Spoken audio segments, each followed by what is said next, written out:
السلام علیکم ورحمۃ اللہ وبرکاتہ۔ رب اشرح لی صدری ویسر لی امری واحلل عقدۃ من لسانی یفقہوا قولی۔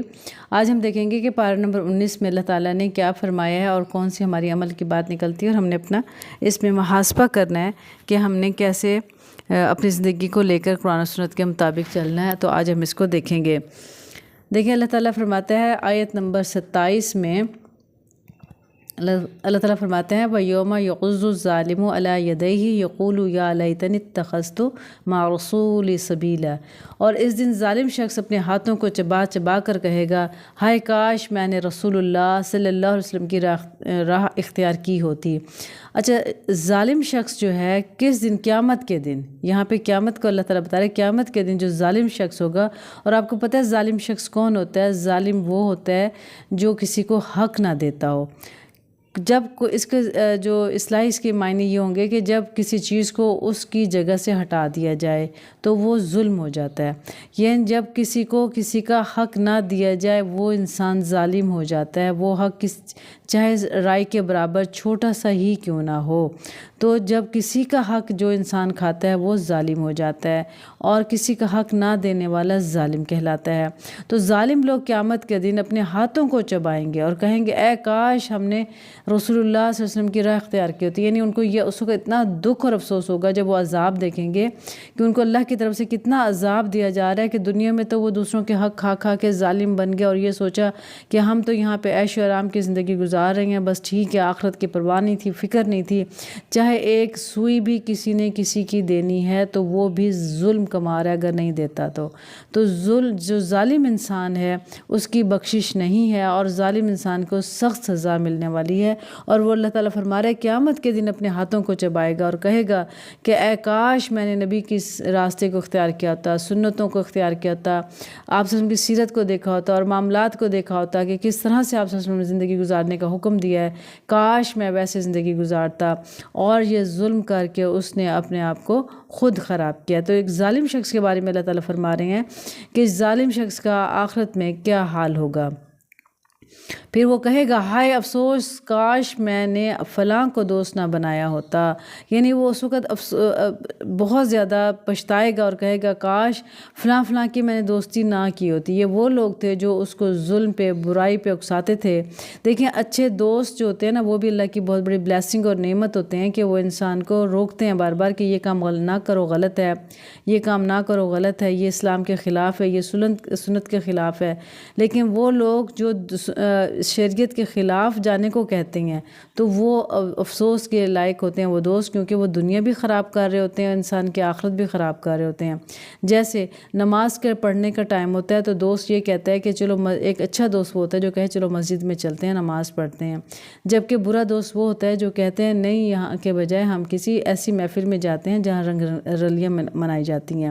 تو ایسے دوستوں پہ وہ انسان افسوس کرے گا اور پچھتائے گا کہ میں نے ایسے لوگوں کو دوست کیوں بنایا جنہوں نے مجھے سیدھی راہ سے بھٹکایا تھا اور اللہ کے راستے سے مجھے دور لے گیا تھا۔ تو ایسے دوستوں سے بھی ہمیں بچنا ہے۔ ابھی اس کا ہم آخر میں خلاصہ بھی کریں گے۔ اس نے تو مجھے، وہ شخص کہے گا اس نے تو مجھے اس کے بعد گمراہ کر دیا کہ نصیحت میرے پاس آ پہنچی تھی، اور شیطان تو انسان کو وقت پر دغا دینے والا ہے۔ یعنی وہ شیطان نما جو انسان ہوگا وہ انسان کو اچھائی سے بھٹکا دے گا اور کہے گا تم اچھے کام نہ کرو بلکہ برائی کی طرف جاؤ، کیونکہ اسی میں زیادہ اٹریکشن ہوتی ہے انسان کی، تو شیطان کے پیچھے انسان لگ جاتا ہے۔ تو اس وقت انسان جو ہے نا بہت زیادہ پچھتاوے کے ساتھ ساتھ پریشان ہوگا۔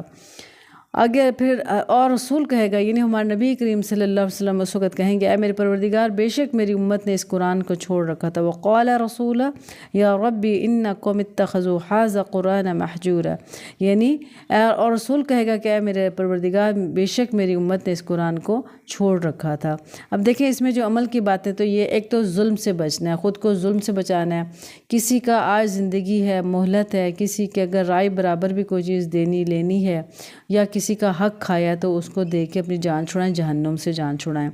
اور دوسری بات پہ ایسے دوست جو برائی کی طرف لے کے جاتے ہوں، اچھائی کی طرف نہ لے کے جاتے ہوں، ان تمام دوستوں سے، ان تمام لوگوں سے بچنے کی کوشش کریں جو ہمیں اچھائی کے بجائے برائی کی طرف لے کے جاتے ہیں۔ ہمیں ان سے بہت زیادہ بچنا چاہیے۔ ایک ہمیں ظلم سے بچنا ہے، دوسرا ایسے دوستوں سے بچنا ہے جو برائی کی طرف لے جاتے ہیں اور گناہ کے کام کروانے کی طرف ہمیں راغب کرتے ہیں۔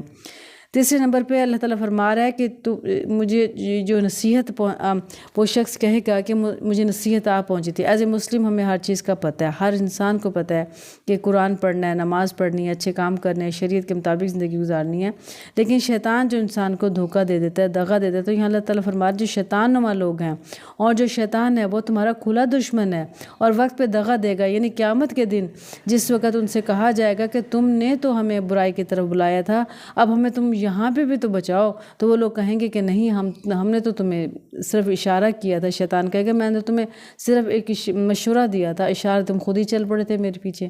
یعنی اس مشکل وقت میں شیطان بھی جان چھڑا لے گا اور ایسے تمام لوگ بھی وہ کہیں گے کہ ہم تو خود ہی جہنم میں جا رہے ہیں، تمہیں کیا جہنم سے بچائیں۔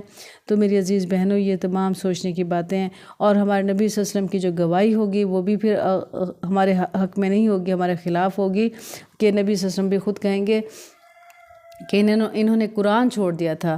دیکھیں، جب تک قرآن کے ساتھ ہم نہیں جڑیں گے، قرآن کا ترجمہ تفسیر نہیں پڑھیں گے، ہم یہ سیکھنے کی کوشش نہیں کریں گے قرآن میں اللہ تعالیٰ نے کیا احکامات دیے ہیں، اور ان احکام کے مطابق اگر ہم زندگی نہیں گزاریں گے تو ہم کبھی بھی کامیاب نہیں ہو سکتے ہیں۔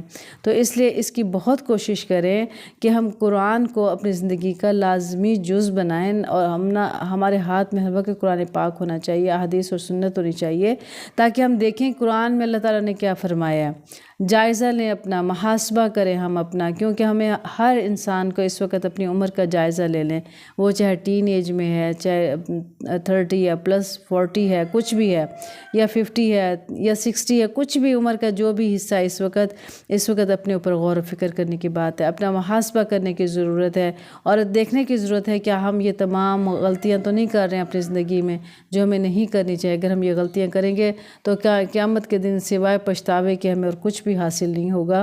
تو ہمیں آج ہی عزیز بہنوں اپنے آپ کو بھی کہنا ہے، اپنے گھر والوں کو بھی کہنا ہے، دوست احباب رشتہ داروں کو بھی کہنا ہے کہ بچ جاؤ ان تمام باتوں سے، تاکہ آخرت میں پچھتاوا نہ ہو۔ آخرت کی زندگی ایک ایسی زندگی ہے جو نہ ختم ہونے والی زندگی ہے اور ہمیشگی کی زندگی ہے، اور اس دنیا سے جو کچھ بھی ہم کما کے جائیں گے وہ آخرت میں ہمارے کام آنا ہے۔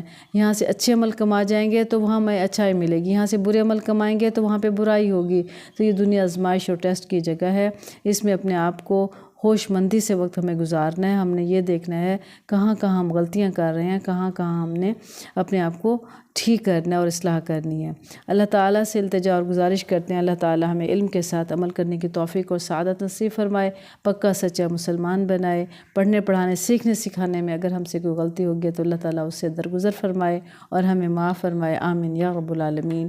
السلام علیکم ورحمۃ اللہ وبرکاتہ۔